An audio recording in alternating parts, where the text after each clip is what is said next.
So I'm going to record this meeting tonight. Welcome. I'm going to start right now. Good evening. I'm Karen Bowers, chair of this Coast Democratic Club, and I welcome all of you to the very first Coast Democratic Club meeting of 2022. And here we are. It's January 6th. We're celebrating our local election process, safe and secure. Here comes Nicole. Wish we were together in person.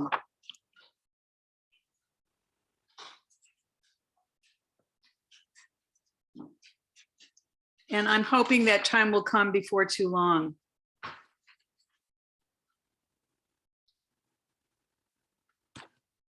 Tonight, we're going to hear from our two Democratic candidates seeking election to the office of County Superintendent of Schools. Susan Savage, who is our club liaison to the Central Committee, will be the moderator. Raise your hand there, Susan. The format for tonight is a 3-minute opening statement by each candidate, followed by questions developed by our leadership team and provided to the candidates yesterday. They will each get the same, they have each gotten the same question provided to them. Their answers will be limited to 2 minutes each, and each candidate will have a 3-minute closing statement. Jane Person, our club secretary. Jane, raise your hand. There she is. Jane is going to be the timekeeper. Jane, why don't you hold up your beautiful sign so people can see what they look like. There's time is up. And there is your 1-minute warning. Okay, thanks, Jane. Can everybody see Jane? Particularly Nicole and Michelle? Okay, good. And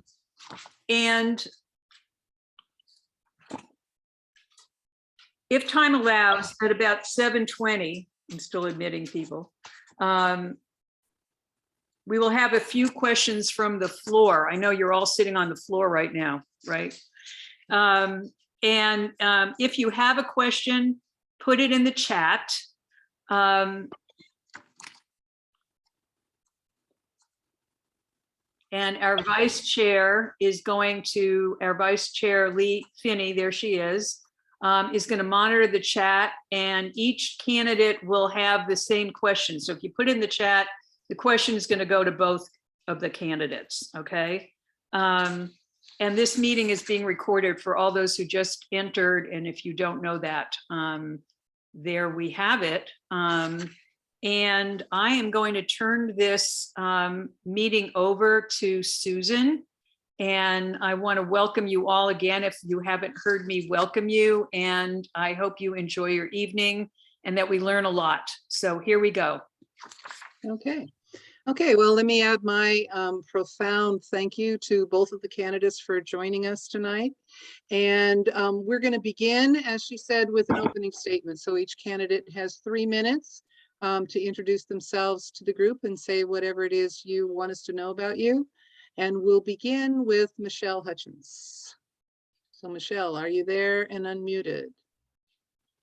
Yes, thank you. Okay.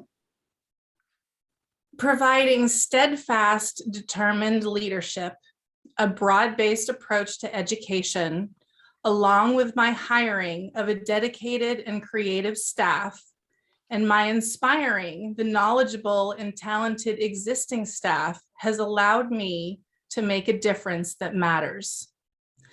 First, thank you for being the first to hold a candidates' night in this race.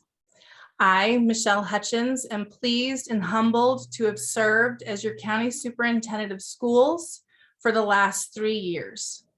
Over that time, while experiencing the unprecedented turmoil of a worldwide pandemic, the MCOE team rolled up our sleeves, face masks and all, determined to put students' welfare and parent concerns at the forefront of our efforts. We embarked on major changes to how we provide services to schools.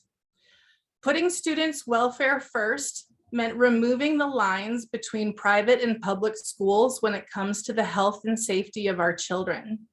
including programs and classes for those that require diversified and alternative teaching methods to be successful. We have to stop asking people to fit into our institutions and instead make our institutions fit our people. This broad-based approach to education is a curriculum of which parents, administrators, and the community can be proud of. Immediately after being sworn in, I worked with staff to institute long-term planning, set priorities, and address the agency's reputation both internally and externally. We hired talented new people, and I am proud to say that MCOE has the most diverse workforce in its history. I recently had a district superintendent tell me that I have a heart of gold, I work my butt off, and I hire really good people. I'm also proud of our 5-year strategic plan, which is about to be released to the public. Highlights include being responsible stewards of fiscal resources, including the quality of our services and prioritizing equity. As your county superintendent, I worked hard to build the all-important relationships with state legislature, Board of Education, and the California Department of Education staff. Just this week, I've spoken with Dr. Sood at CDPH, Dr. Corrin, our public health officer, and emailed the offices of Mike McGuire, Jim Wood, and Tony Thurman. An example of the importance of these relationships is that when Round Valley District launched their state-provided hotspots, the cell tower became overloaded and interrupted all emergency services. Basically, a phone call I made sure that the installation of a new tower on the school district's roof was installed. So these relationships matter to our county. I look forward to discussing more with you during this forum. Thank you. Is my request. Okay, so thank you very much. So now we'd like to hear from Nicole Glenser. Nicole, are you on and unmuted? I am. Hi. Thank you for having me today. My name is Nicole Glenser, and as you know, I'm running for Mendocino County Superintendent of Schools. For the children, teachers, and staff of our schools, the last 4 years have been incredibly challenging. We've faced a technology gap, teacher shortage, fires, floods, and a global pandemic. In conversations with teachers, staff, administrators, and parents across the country, it is clear that Mendocino County Office of Education needs new leadership to overcome the challenges we face. My 26 years of experience in education as a paraprofessional, teacher, and administrator give me the unique ability to rise to the occasion. In 1994, I was hired as a bilingual paraprofessional or teacher's aide at Lincoln Elementary School. I didn't take the job with the intent of starting a lifelong commitment to education, but as it turns out, that's exactly what happened. Working as a paraprofessional, I fell in love with helping students, especially seeing English language learners and kids from low-income families find confidence and joy in learning. Having found my passion for education, I earned my teaching credential and immersed myself in schools. As a high school teacher, I helped students apply for college and prepared them for job interviews. I sat on committees and coached. I chaperoned dances. I served nachos at football games. I did everything I could think of to help. It wasn't enough. As I developed as a teacher, I took on leadership roles and was asked to provide support for other teachers. It wasn't long before I was asked to join the leadership team, first as an assistant principal and then as a principal. 10 years ago, I became the superintendent of Potter Valley, and I currently serve as the assistant superintendent for HR for Ukiah Unified. Administrative experience is in one of our county's smallest districts, as well as our largest, gives me unique insight on how to help county superintendents thrive in our county. I have the perspective of a Mendocino County parent as well. My husband and I have a son who graduated from Potter Valley High in 2019, and our younger son currently attends Ukiah High School. I'm running for county superintendent because our school districts need more support, and to do this, our county office needs better leadership. Superintendents like Becky Walker from Fort Bragg, union leaders like Sam Phillips of CTA and Lisa Rantle of CSEA, and board members like Robert Chavez of Willits Unified have supported my campaign because they know of the sort of leadership that I provide. Right now, school districts are not only dealing with the pandemic, but also rapid changes in legislation and continued staffing challenges that are a crisis in the making. The need for a county superintendent who can bring our school district leaders together has never been more urgent. I don't have all the answers, but I do have the ability to provide caring and dedicated leadership and to cooperate to solve complex problems. I've been doing that my entire career. Thank you for the opportunity to introduce myself and be here today. I'm Nicole Glancer, running for County Superintendent of Schools, and I look forward to answering your questions. Okay, perfect. Okay, thank you so much. So what we're going to do, we have 9 questions, and each candidate will have about 2 minutes to answer. And so watch the timing with our timer for sure. And so we'll alternate the order for who goes first. So Nicole, if you wouldn't mind going first. The first question is, what are your top priorities for our public schools? How would you accomplish and implement these goals? And what do you expect to do in the next 4 years as county superintendent? Well, leadership is in part about relationships. As superintendent, I will focus on building upon the relationships that I've already established with school leaders throughout our county and with staff at Mendocino County Office of Ed. It's imperative to have strong, positive relationships throughout the county and with employees at MCOE so that we can work together to address the complex problems that we're facing, namely staffing shortages and COVID adaptations. Staff recruitment must be a top priority. In my current position, school leaders already reach out to me to assist them with staffing issues. The staffing shortage comes up in every single meeting, whether it's Fort Bragg, Manchester, Point Arena, or Ukiah. It doesn't matter what plans or programs we have if we don't have the people to run them. As county superintendent, I'll work with districts and school leaders to address the shortage through additional recruitment events, creating better and more accessible training opportunities and pathways to become a teacher or bus driver or other hard to fill positions. I will also draw upon my statewide connections in education to make sure that our county's needs are represented when legislators are considering new legislation related to school employees. COVID and the effects of it seem likely to be here for a while. We need to do the work to keep our schools open safely. We must safely provide activities for students that are important to their mental health and their development. COVID has made this difficult to do, but schools are finding ways to make it happen and make it happen safely. As superintendent, I plan to draw the best out of each district to develop templates and training for staff so that even with COVID's presence, we can provide a robust education for our kids. Okay, all righty, thank you. So now, same question back to Michelle. So what are your top priorities for our public schools? How would you accomplish or implement these goals? And what do you expect to do in the next 4 years if you're re-elected county superintendent? And you'll need to unmute yourself. Yes, thank There you you. go. Okay. So my next term, I will provide high quality services to schools to continue to improve student outcomes. I will implement the new state requirements of universal pre-kindergarten and expanded learning. I will help to prepare a youth workforce for our local job market, as well as defend our small schools' interests during the state's upcoming special education reform. What I will do for the next 5 years, because I still have a year left in my current term, is to continue to honor the incredible work that MCOE employees are accomplishing daily, while at the same time employing the 5-year strategic plan with consistent feedback to the employees and the public. Our feedback to employees will happen through a stoplight report, and our to the public will happen through press releases, social media, blogs, articles, and the radio. That's all I have. Okay. All righty. Well, stay on the screen because you get the next question. The second question is, arguably, the biggest problems in American education are the achievement gaps between students who live in poverty and those who don't, and between English language learners and those whose first language is English. Please discuss your views on the impediments to addressing these gaps in schools, as well as what you believe are the solutions for Mendocino County.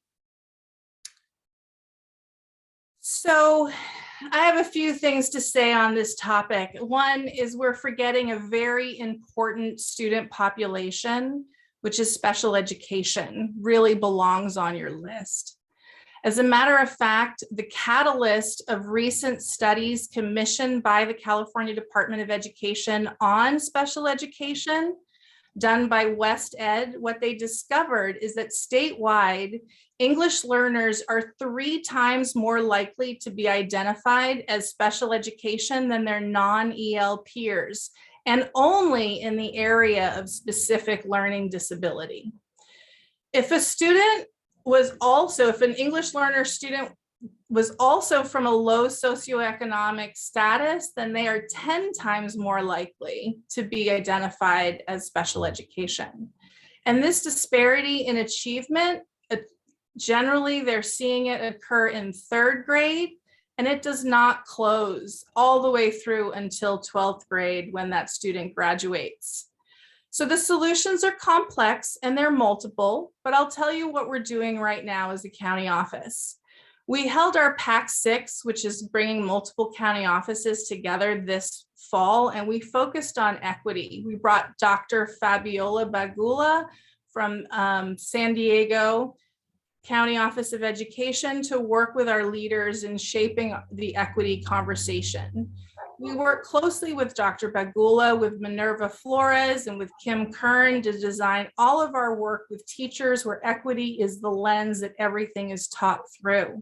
We're currently working with Point Arena Schools on a project to elevate student voice. In the LCAP engagement, usually schools will only engage a small group of students in student leadership, or maybe they'll run a survey like the California Healthy Kids Survey. But what we're doing is we're working with principals to do walkthroughs to be able to interview students with questions that help explain how students perceive learning. So we're elevating student voice. My time is up. Thank you. Okay, all righty, thank you. Okay, so Nicole, would you like to respond to the same question also? Arguably, the biggest problems in American education are the achievement gaps between students who live in poverty and those who do not, between English language learners and those whose first language is English. Please discuss your views on the impediments to addressing these gaps in schools, as well as what you believe are the solutions for Mendocino County. Certainly. Achievement gaps are truly learning gaps. Data shows that students from lower socioeconomic backgrounds have lower attendance rates, and there's a direct correlation between days missed of school and academic achievement. I will assist districts in implementing programs and incentives for parents to get their kids to school. Many of our students who qualify as socioeconomically disadvantaged are also English language learners, so they have that dual issue to overcome. We can help close the achievement gap for those students by making sure that they're able to master English in their first few years of school, which means teachers need to have a strong understanding of how to teach English language development. Our County Office of Ed has provided some training opportunities, but more opportunities are needed. We can also help these students by making sure that their parents are involved in their education. This is something that's pretty near and dear to me. It's kind of what drew me into education as a bilingual educator. Families need to know who they can speak with at their school in their native language, if at all possible. Whenever they have a question about the schools, they need to feel drawn into the school. We need also to continuously review data to ensure that all students have access to rigorous courses. For example, if 50% of the student population of a school are socioeconomically disadvantaged, then at least 50% of the students enrolled in an advanced placement courses or higher level courses should also be of that same demographic. Programs such as AVID and Willits and Fort Bragg are examples of programs that work to support students to access rigorous course of study. Many high schools students are benefiting from taking courses at Mendocino College. Fort Bragg has a dual enrollment program with Mendocino College. Students take college classes without paying tuition and get high school and college credit at the same time, allowing them to graduate with up to 16 college units. Ukiah's middle college program is similar and is actually located on the college campus. These sorts of opportunities can help close the achievement gap.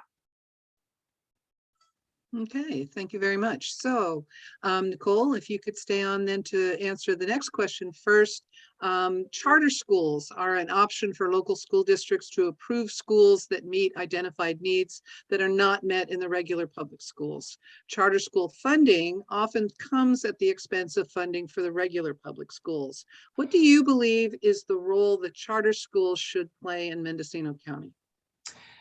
Oh, I believe community charter schools offer a really important learning option for students, as do some of the innovative programs that have been developed in our traditional schools in Mendocino County. Our charters and our regular public schools should be learning from each other. Educating students is not a one-size-fits-all system. Charter schools provide a valuable option for families. And if you know anyone in the charter schools, or there's an important week coming up, January 23rd through the 29th is the School Choice Week, which celebrates all types of K-12 learning options, including traditional public schools and public charter schools. I often receive questions from charter school leaders about enrollment issues or employment issues, and I'm always happy to offer support to them. I support the very important role that our charter schools play in offering a learning opportunity for students in our county. Okay, thank you. Okay, Michelle, same question. Charter schools are an option for local districts to approve schools that meet identified needs that are not met in the regular public schools. Charter school funding often comes at the expense of funding for the regular public schools. What do you believe is the role that charter schools should play in Mendocino County? First, I want to apologize for all of my background noise. I was attending the vigil in Ukiah at the courthouse, and I am borrowing an office, and the heat just went on, and it sounds like a refrigerator, something just landed next door. It's very loud, so I apologize. Okay, and we're not hearing that, so don't worry. Okay, good. Well, I am. So essentially with charter schools, I served on the Charter Schools Task Force for the state of California and helped design the new authorizers support handbook for school districts that authorize charter schools. We have charter schools in our county, and while they do pull funds from public education, I do believe that they're an important role in our county. Being as rural as we are, we have little school choice for parents. And charter schools do offer a nice variety for the rural parent that does not have a big variety of choices to make. There is a moratorium on non-classroom based charter schools from our state because of some of the misuse, I would say, of charters more in Southern California. And I would agree that it is important that charter schools work together in order to explore new and innovative teaching methods, because that is the role that charters play. They have less rules, and so therefore they can do more exploration and playing. We have actually put together a collaborative charter school network in order to facilitate just that. Our charter schools meet weekly with one of our one of our continuous improvement specialists or directors, and they work on not only dealing with the COVID stresses of what this year has brought, but also deal with the creative part of what they can provide our students. Thank you. Okay. All righty. So again, if you could stay on screen, because the next question is for you first.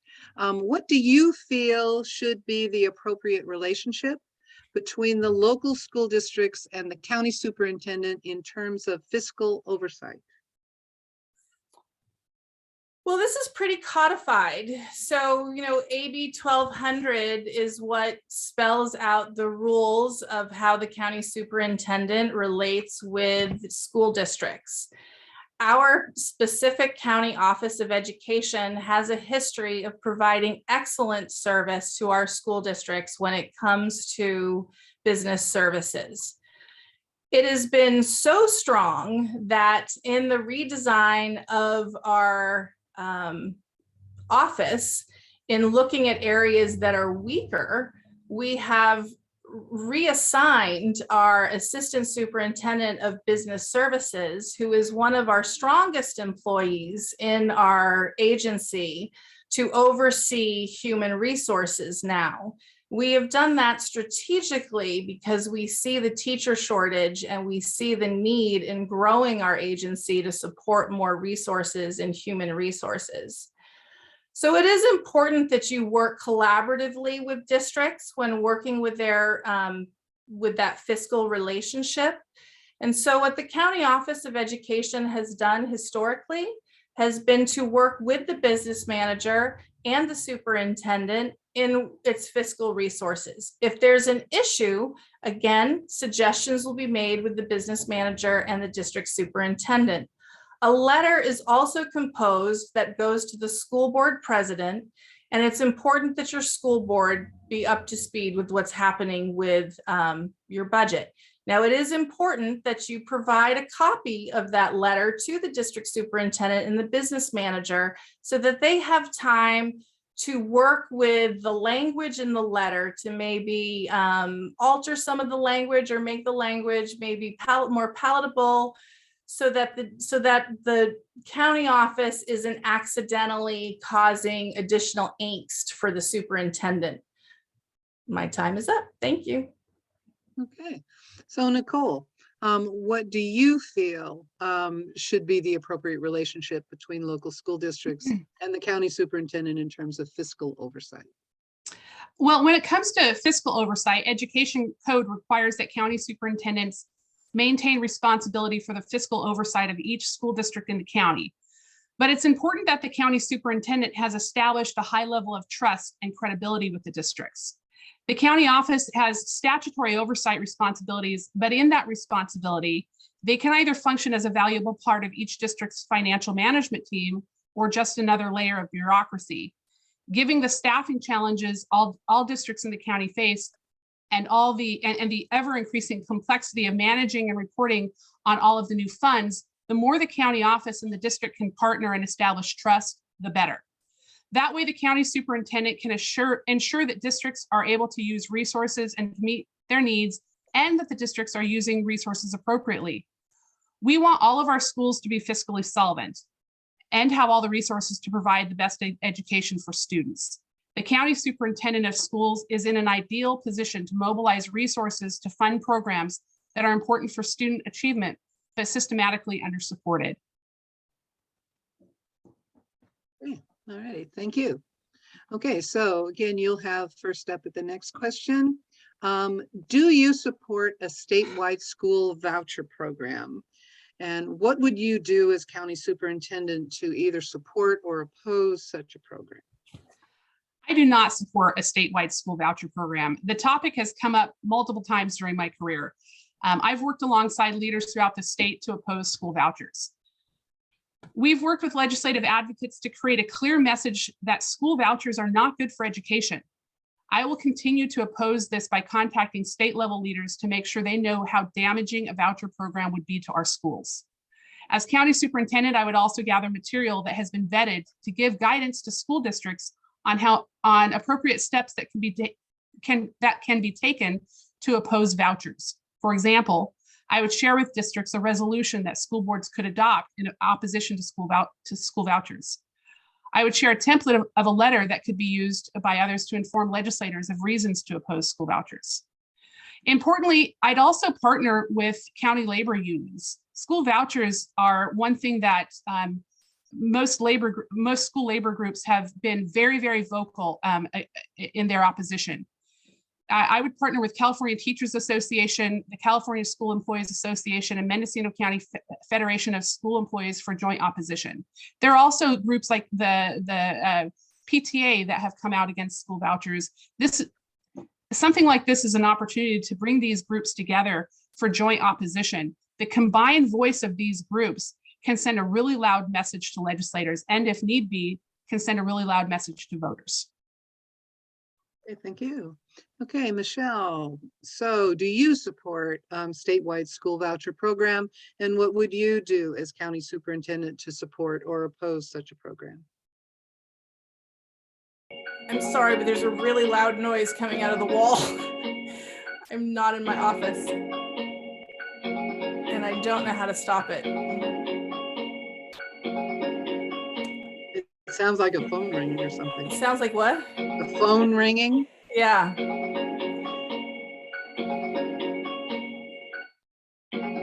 Please stop. Just gonna give it one more second. Is there a phone there to pick up and put down? There isn't. There's just a box and I don't know.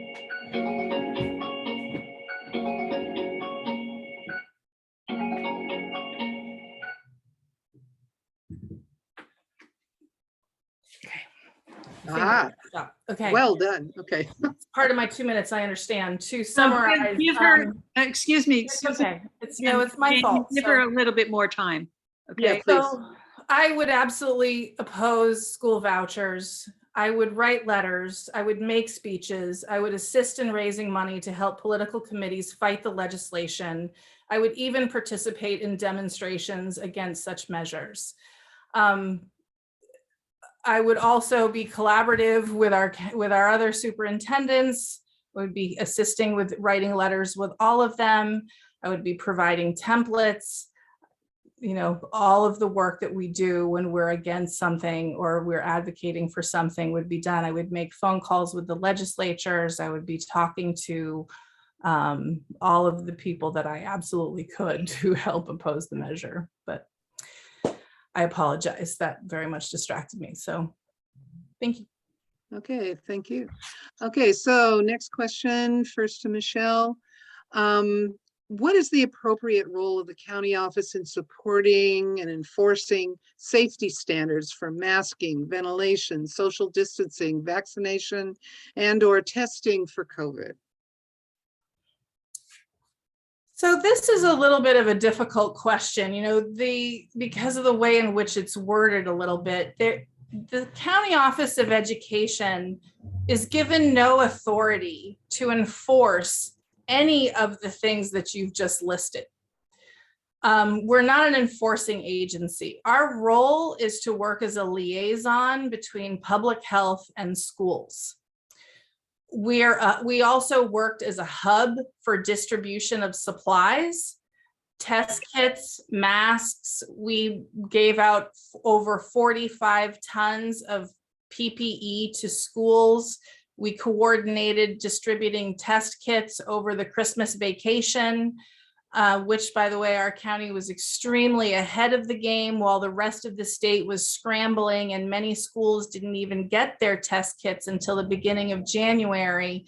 We had 8,100 test kits that were delivered to our county office at the very beginning of December and had disseminated most of them by December 17th. So, you know, the job of the county office, the other thing we also did was we helped maximize the small school dollars by coordinating bulk purchases of things like hand washing stations and the things that the state wasn't providing. Right now, we're realizing that we're facing a new quarantine and isolation order issue where students coming out of isolation are going to need to wear a high quality mask. That high quality mask needs to be an N95 or a surgical mask. So we're talking as a county office about how many surgical and N95 masks do we have left in storage to be able to distribute to the schools. The other types of things is we summarize all of the influx of information that is coming from the state. Our pandemic support was included daily and weekly emails. And well, my time's up. So thank you. Okay. Okay, Nicole, same question. What do you feel is the appropriate role of the county office in supporting or enforcing safety standards for masking, ventilation, social distancing, vaccination, and/or testing for COVID?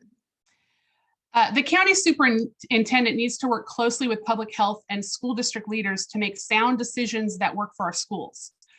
Public health's medical expertise, coupled with the expertise of our school district leaders, will help us all work together to make the best decisions for our students. Managing mandates related to COVID takes up a lot of time. One task that has taken up countless hours by school employees is creating COVID safety plans. These plans are required and they have to comply with CDPH, local health orders, and Cal OSHA requirements. There's no reason that each school district should have to create these from scratch. As county superintendent, I will make sure that our districts have access to templates for this sort of plan. The safety plan that I helped develop for UUSD was actually used as a template by other districts in our county. As county superintendent, I will ensure that there are MCOE employees trained and ready to assist the school districts with COVID testing and who can help set up vaccination clinics. I've helped arrange vaccination clinics for students and staff for Ukiah Unified, and I've volunteered at multiple vaccination clinics for the public. I've also worked directly with CDPH to create training for school staff to conduct COVID testing. That training model was shared with multiple districts to assist them in training their own staff. The school districts are responsible for enforcing health mandates in the district, but MCOE should assist with helping develop talking points for employees, students, and community members who don't want to comply with the mandates. I've been called upon by multiple leaders within our county to ask what talking points we have, and I've happily shared that with them. And as county superintendent, that's something that I would like to do on matters like COVID. Okay, thank you. So again, the next question to you, Nicole. What is the appropriate role of the county office in addressing teacher and support personnel shortages and the ability of districts to attract and retain staff? Well, MCOE should assist in recruitment of staff and should connect schools with recruitment events. I will draw upon my background in human resources to assist our school districts in finding recruitment events that will suit their needs. I will reinstate the MCOE recruitment fair that's been canceled the last couple of years and will connect districts with regional events where schools could do recruitments such as Mendocino College Job Fair. Due to the shortage of teachers, our schools are hiring people who are not fully credentialed yet. These teacher interns need mentors, and recent retirees are some of the best people to support them. Ukiah Unified hires retirees to mentor our new teachers. We train the retirees in ways they can support these teachers, and we try to match new teachers with retirees who taught the same grade level or subject that they taught. I'd like to work with our school districts to see if something like this would be helpful and lend them support in implementing this. MCOE can also support schools by hosting information meetings where people learn what steps they need to take to become a teacher. There have been recent changes in the credentialing process that will make it easier for some people to meet the requirements to earn a credential. It would be helpful if MCOE communicated those changes to our districts. In recent years, I've advocated for a more streamlined process for getting a teaching credential. Some changes were made this summer that help, but the process is still pretty onerous. As county superintendent, I'll help our district find ways to meet their staffing needs, and I'll continue to work with state leaders to have teacher credential requirements that make sense. Okay, and over to Michelle. What do you feel is the appropriate role of the county office in addressing teacher and support personnel shortages and the ability of districts to attract and retain staff? So county offices have no statutory requirement to assist school districts with the hiring of staff. With that said, however, if you go look at county office from county office, you will see different setups with how county offices support their staff. One of the things that are really affecting our county office is our capacity. We are a small county office. We are smaller than Ukiah Unified. And human resources is an area, which I said earlier, was a weak area at MCOE.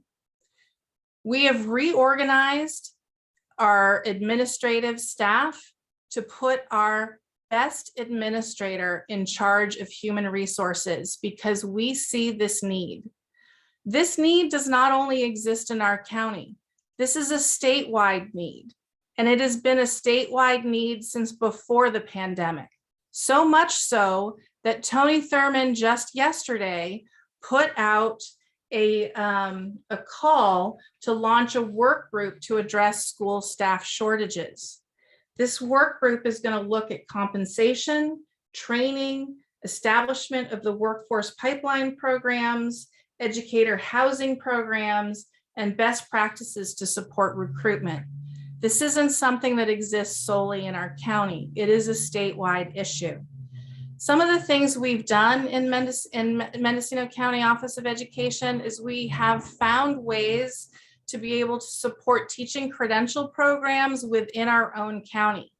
While we don't host our own program, we do collaborate with both Teach Lake County and North Coast School of Education, as well as Sonoma State and Humboldt State, to make sure that we can provide our students or our local folks with what's needed for teacher development. Thank you. Okay. Okay, so Michelle, the current system of teacher layoffs is based primarily on seniority. Do you agree, or do you think the process should be changed in some way? And please explain. So the process of teacher layoffs being based on seniority is codified. And so in my opinion, it's appropriate. I don't believe that administrators should utilize the layoff program to get rid of staff that are not performing well. If you have low performing staff, you need to either invest in that staff to build their skills, or you need to document that staff member so that you work them out of your agency appropriately. It is not a good idea to try to use the layoff process to get rid of staff that you don't want to have, because that's an easier way out. It's really important that administrators do their jobs when it comes to low performing staff. So I believe that the layoff process is the way it should be. Okay, thank you. Okay, so Nicole, same question over to you. The current system of teacher layoffs is based primarily on seniority. Do you agree, or do you think the process should be changed in some way? And please explain. You know, the teacher shortage has been going on so long, it's a bit of a shift to think about layoffs. It's not been a hot topic lately because we're so desperate for teachers. But when it comes to the layoff process, I think seniority should be given priority in the layoff process. I think more senior teachers should be further down on the list when it comes to layoffs, so that they're less likely to be laid off. When doing layoffs, it's always heartbreaking to release a teacher at the beginning of their career, especially when it's quite possible that that teacher may leave the profession for good. The layoff process is detrimental to schools because it often means that a beginning teacher is laid off one year, and then the following year, when you need to rehire, that teacher is no longer available. As county superintendent, I would assist districts who have to do layoffs to see how they can avoid releasing teachers. This can often be done with a retirement incentive or through other funding sources. They're looking for ways to fund an important job, even if one that you need to keep for the sake of the students. The layoff process for both certificated and classified positions is dictated through our education code. Recently, our legislature modified the layoff process for our classified employees to mirror the same timeline as our certificated employees. It's important for the county superintendent of schools to understand these recent changes and to understand the strict layoff process, and to support districts to budget appropriately so that layoffs may be avoided. Layoffs can often be anticipated. As county superintendent, I'll continue to stay informed on changes in budgets or enrollment that could lead to layoffs. I'll make sure the MCOE offers sound counsel to districts to prepare in advance for layoffs so that they can be avoided, or at least to mitigate the impact of layoffs. Okay, thank you. And we're down to the last question that we have prepared before we go to others from the floor. So for Nicole first, what criteria would you use to determine your support for local increases to sales taxes, property taxes, bonds, and/or parcel taxes? And whose advice would you pursue to make those decisions? The state has been moving to better funding school districts over the last few years, and the trend is that this is a trend that we expect to continue when the governor announces his proposals for the 22-23 state budget.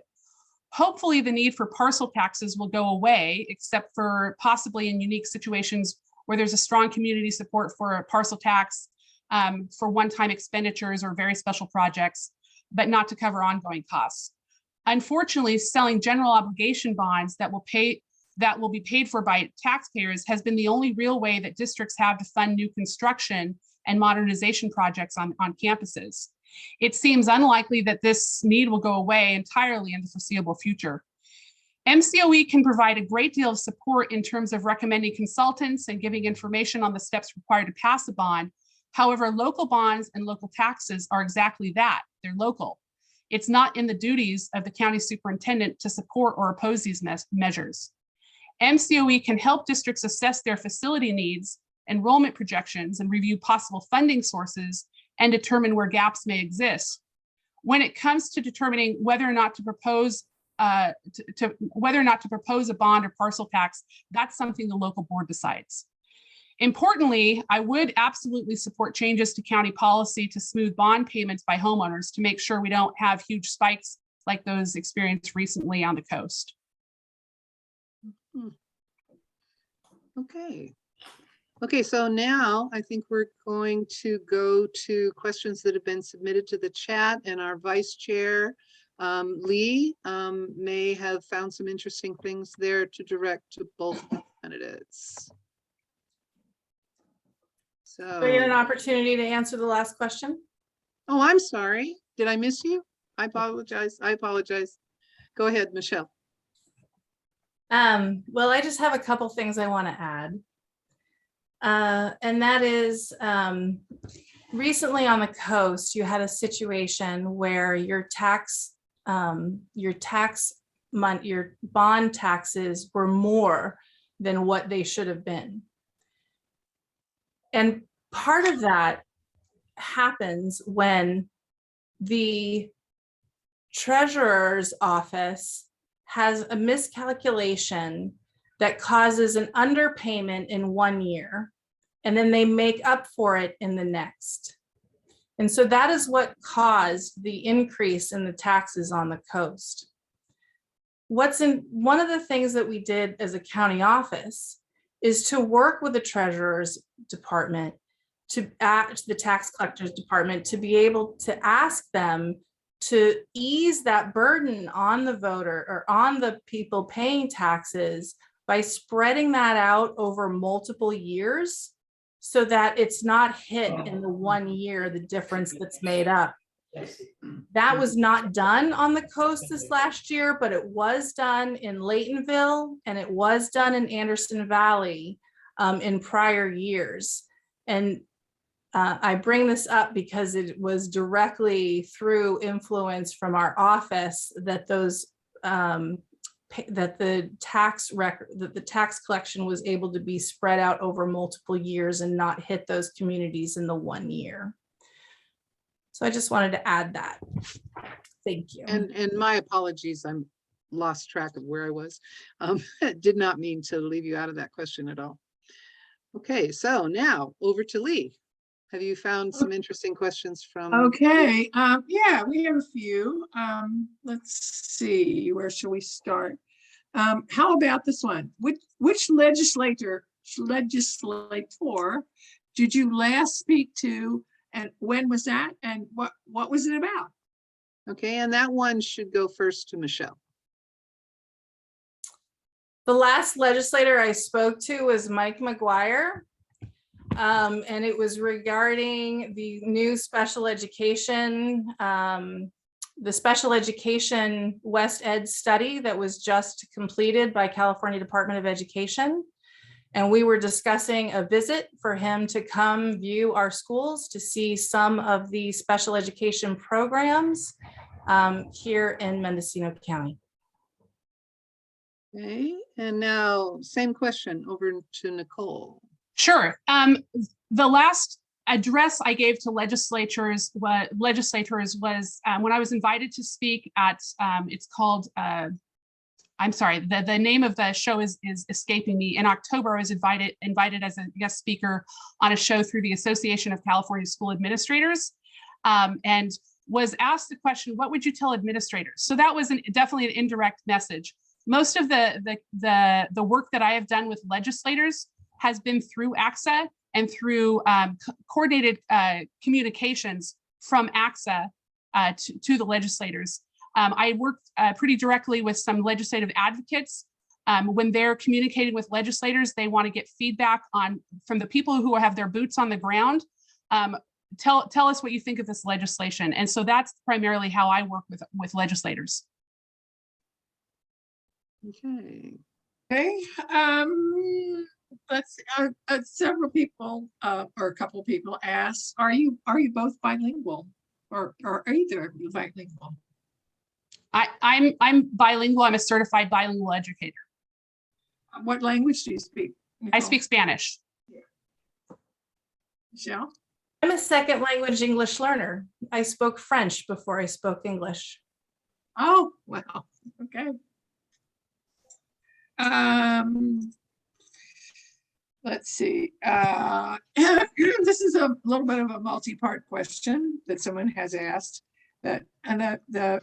Today, the Mendocino County Health Chief, Ann Mulgard, reported today that 100 adults and 200 students tested positive for COVID.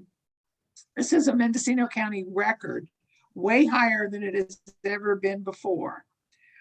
What will your approach to managing the health risks of the pandemic, what will be your approach to managing the health risks of the pandemic for students, teachers, and other school personnel? How would you advise districts and charter schools on balancing children's need for in-person learning and socialization with the risks of in-person learning, the health risks? So that's another COVID question. How would you balance those things if you can answer that? Okay. Who's first? I think sorry. Nicole's first. Am I right? I'm happy to go first. Yeah. Okay, thank you. There are multiple parts of that question, but I think how I would advise districts is to work collaboratively with their labor unions to make sure that staff, the people who are closest to the students, have a way of reporting any safety concerns, that staff have the PPE that they need, and that the staff are testing or vaccinated in accordance with the requirements. I would be working with districts to make sure that the tracking of COVID testing, the tracking of vaccination, it's very onerous work. I would be assisting districts in giving them templates and tools to be able to do that, so that they have more time to do the actual tracking and less time that they have to spend in the clerical part of this work. We need to get people in with students. They need to be spending their time teaching, not all this reporting that we have to do. It's important, but it's really distracting from the important job of teaching students. I would also make sure that school districts prioritize keeping students engaged. We saw a significant decline, a significant increase in mental health issues during remote learning. The achievement gap is more profound with students who are English language learners, special education, and poor, when they're having to learn from home without the resources that they get at school.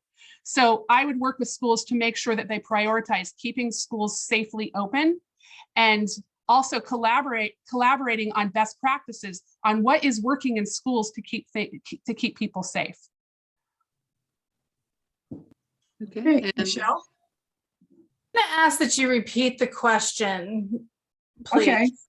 Okay. The questioner says that the Mendocino County Health Chief reported today that 100 adults and 200 students tested positive for COVID today, when this is a record way higher than it has ever been before.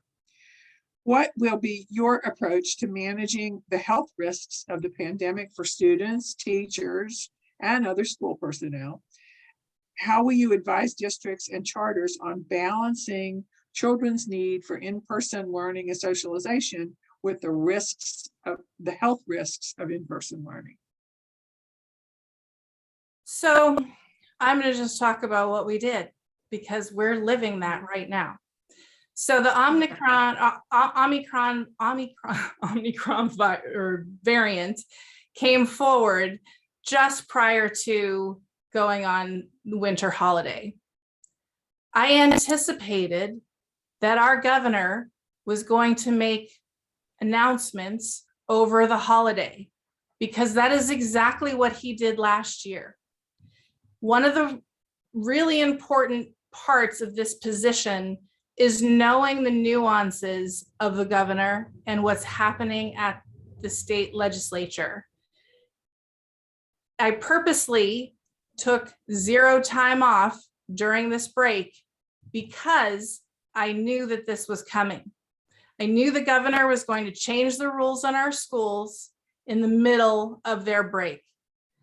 We were proactive and made sure we ordered test kits that could be taken home to students way before the vacation came upon us, so that we had the ability to distribute tests to students prior to staff going on vacation.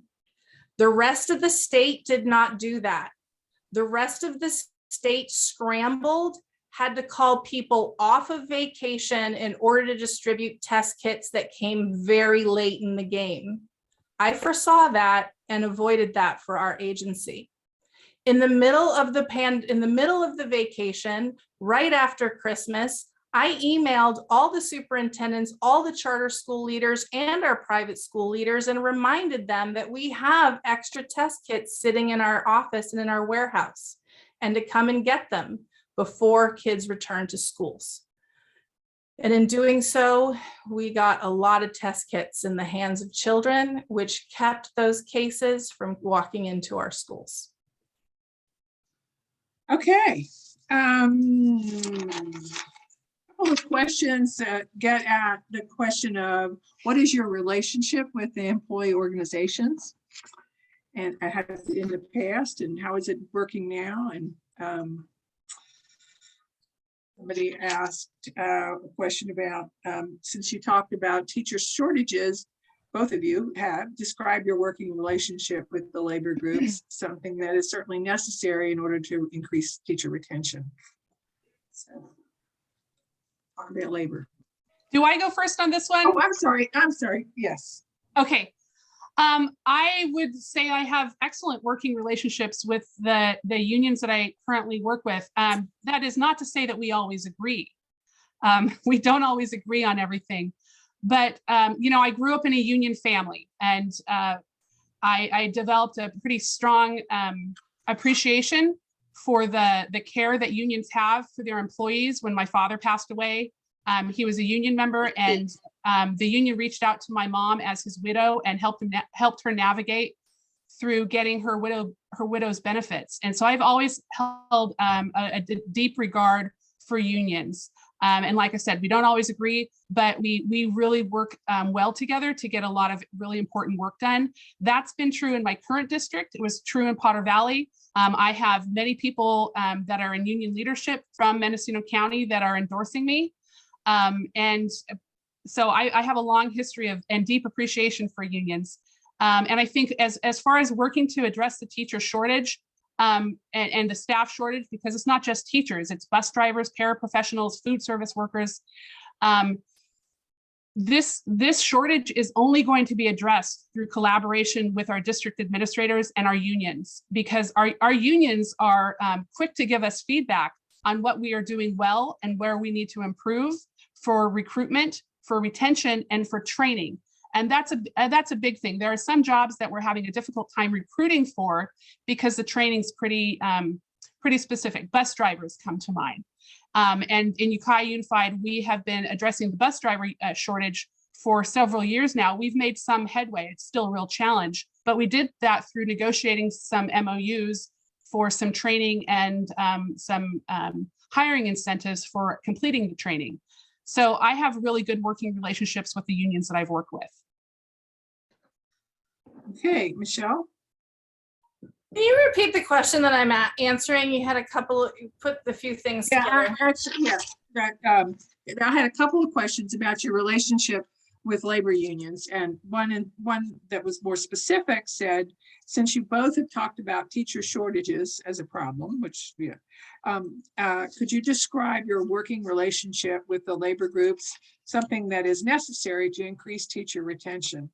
And their clearly talking about the CTA, but there are other labor organizations that you have to deal with. I'm Yeah, sure. the county office has a different labor union than what the school districts use. Mhm. Oh, And my relationship with the union, to my knowledge, is positive.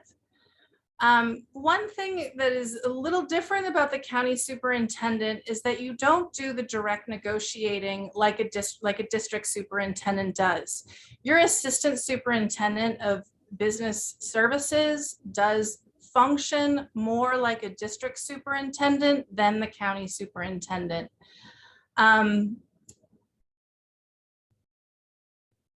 So I don't know, I guess it is just a different role that you play. It's not really the same. So, but my relationship with our union currently is positive. I was just speaking with Mike Nemeth, our president, the other day, and he was smiling when he left my office. okay. All right, Michelle, this one, I'm going to shift gears a little bit, and this question you could answer first, please. Actually, I'm going to put two together. What experience do you have working in schools directly? And then please tell us about any awards you have received that pertain to education. So I've been a teacher. I've taught at the high school level, at the university level. I've been an assistant principal. I've been a principal. I've been a director of adult and alternative education. I've been a district superintendent in 2 small rural school districts. So that essentially is my work history. Can you continue with the question? What awards? Please tell us about any Awards. awards that you may have received. So I have received an Administrator of the Year award locally in Humboldt County from the local AXA chapter. I've also received the Governor's Award for Volunteer Mentor Service in 2001. Other awards that I've received have been fairly local, and but the largest one really was the Governor's Award for Volunteer and Mentor Service in 2001. Okay, thank you. Nicole? So my experience, I kind of went into over in my introduction. I was a paraprofessional. I was hired as a bilingual paraprofessional. I've taught in various school settings: alternative high school, a comprehensive high school, private high school. I've also taught the middle school level. One interesting thing in Potter Valley, as is with many of our smaller school districts, as superintendent there, I was also the elementary school principal, and I was the special ed director there. I was also the director of maintenance, operation, and transportation. And for the last semester of the time I was there, I was the Spanish teacher. So I wore multiple hats, which is, I think, important experience, because our county superintendents in our smaller districts all wear multiple hats, and it's important to understand the complexity of that sort of job. As far as awards, if I think back 26 years, I don't remember the years of all of them. When I first started working as an administrator, I was recognized twice by the Future Farmers of America as an administrator supporting their program.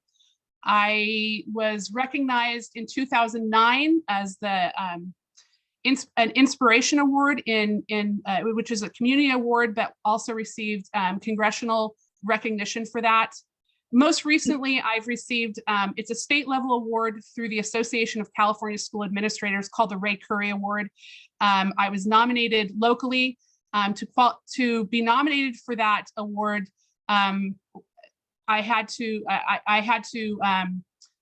nominees have to have worked for human resources, for the advocacy of human resources in schools at both the local and at the state level. And so the local and state work that I've done is what earned me that honor. And that was in October of 2021.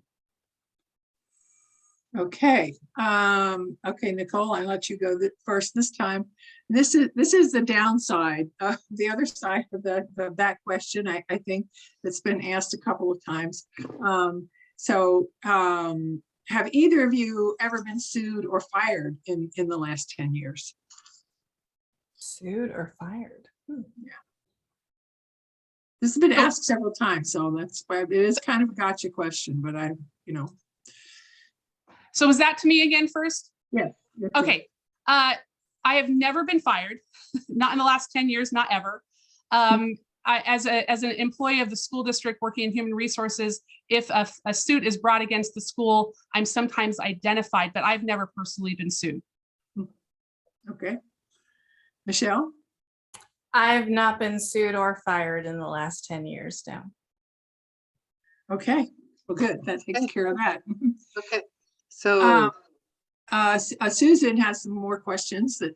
well, that she and can ask. I'm watching the time, and I think we might be at the point, unless you, Lee, see another burning question that needs to be asked, where we could move to closing statements so that our chair can kind of wind up the meeting. I do have one more question that Okay, go for it.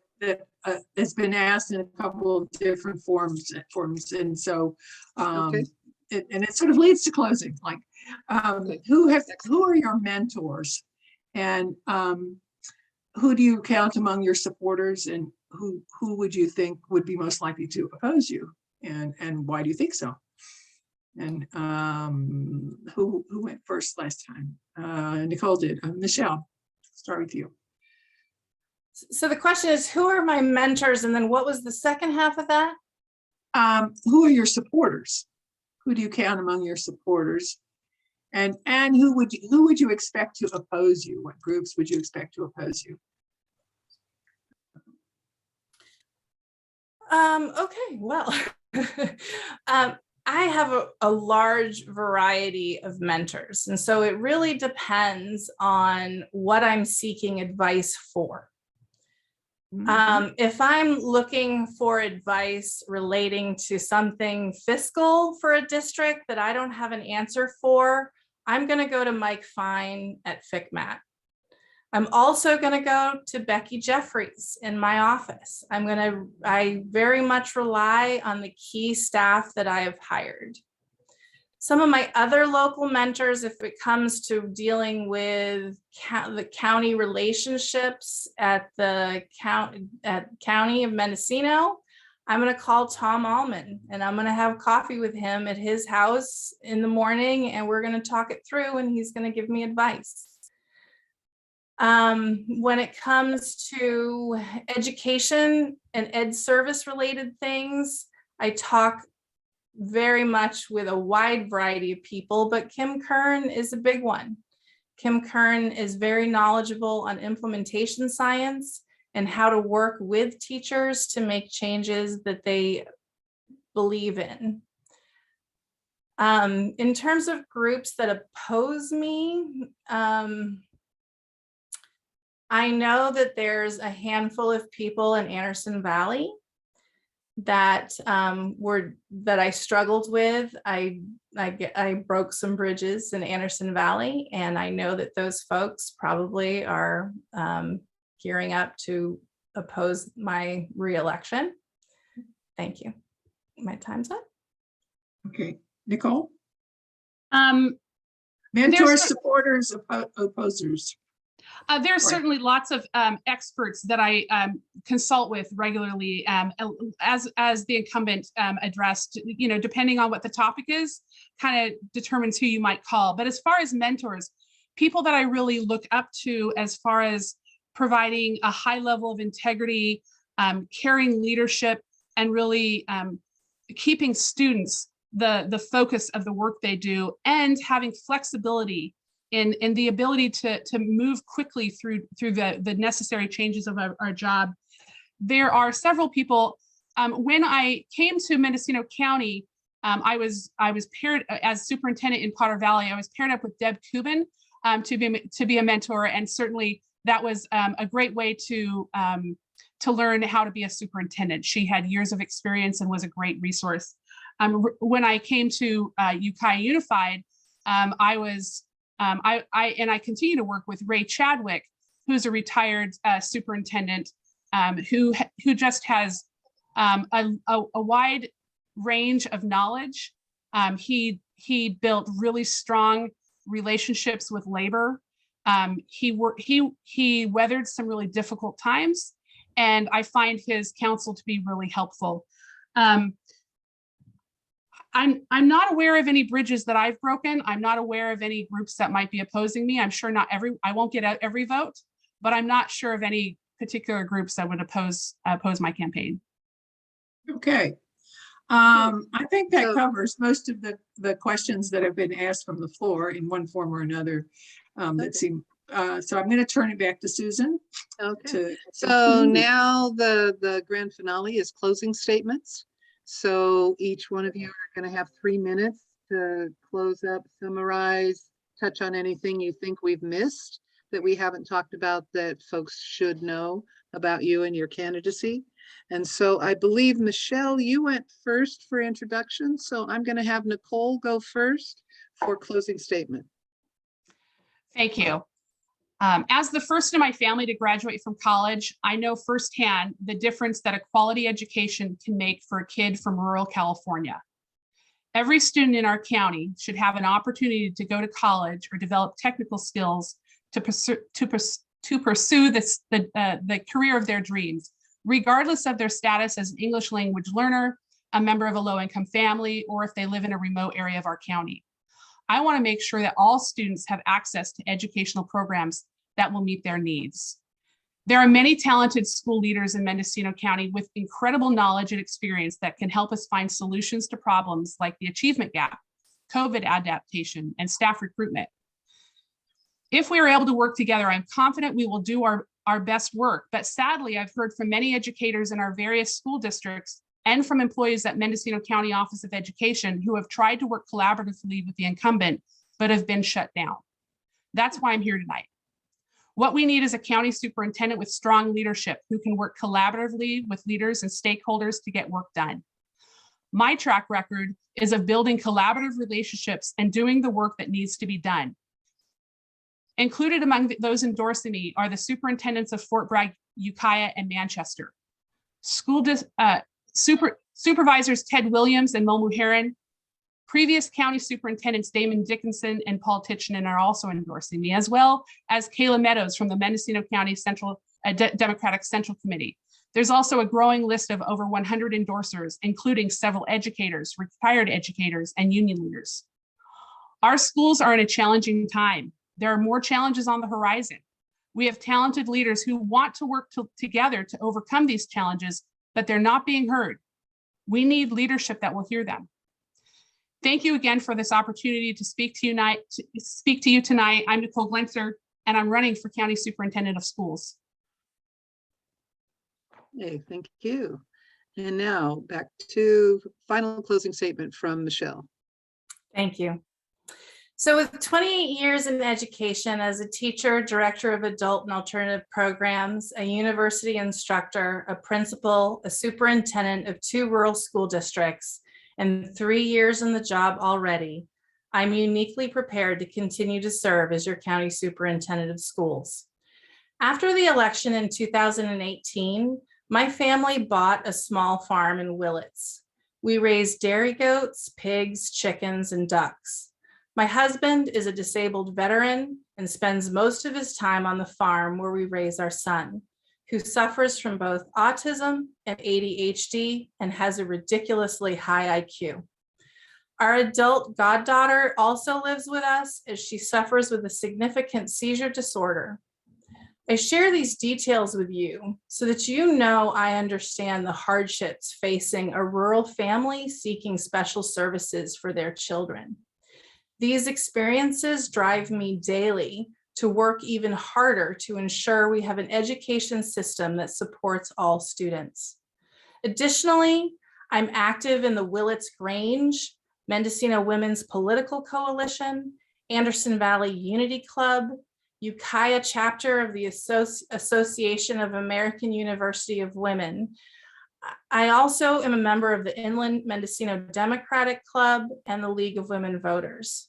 I serve as vice president to the JPA Board of School and College Legal Services, secretary to the West Business Development Center Board, secretary to the County Board of Education, and chair of the Mendocino Youth Project Board.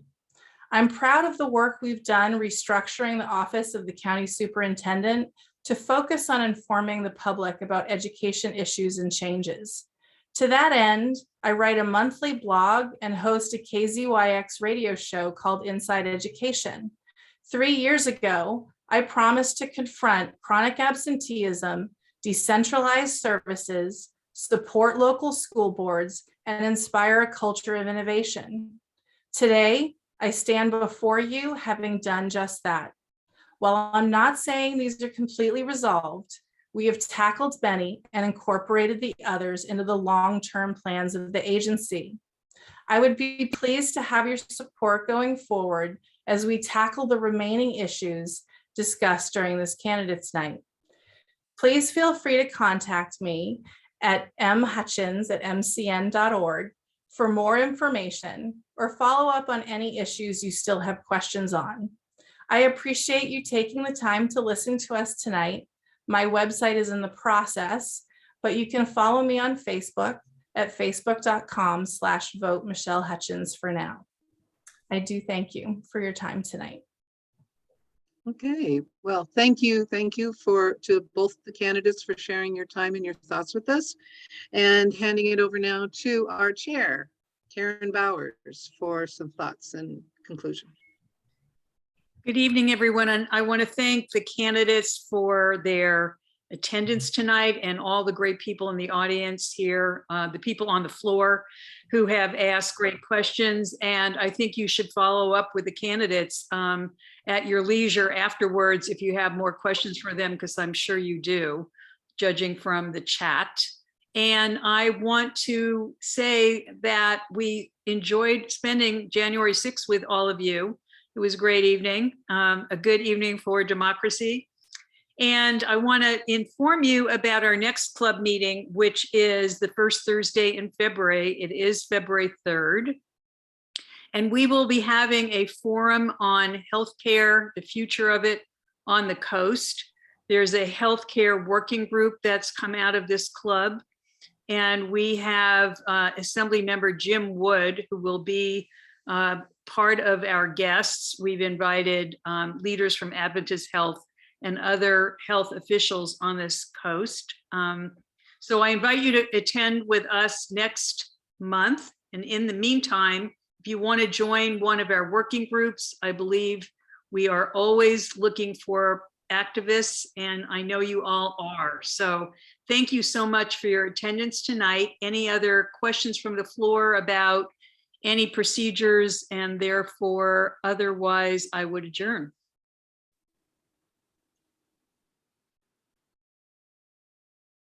Okay, I think I see none. Nicole, you're waving goodbye. Okay, good night, Yes. everybody. Thank you for coming. Thank you.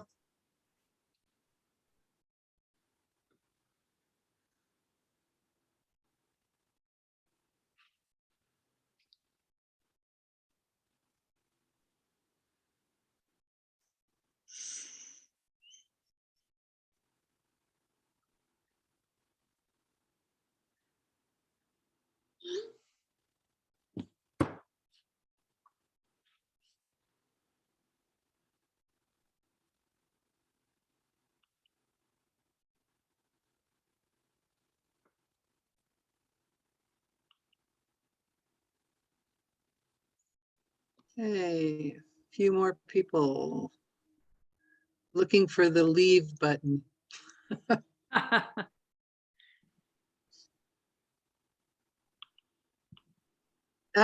Looks like Jane ended up in the waiting room. I just gave her back in status, yes. So thank you all again for coming. If you press the leave button, I think you can easily leave this meeting. Mhm.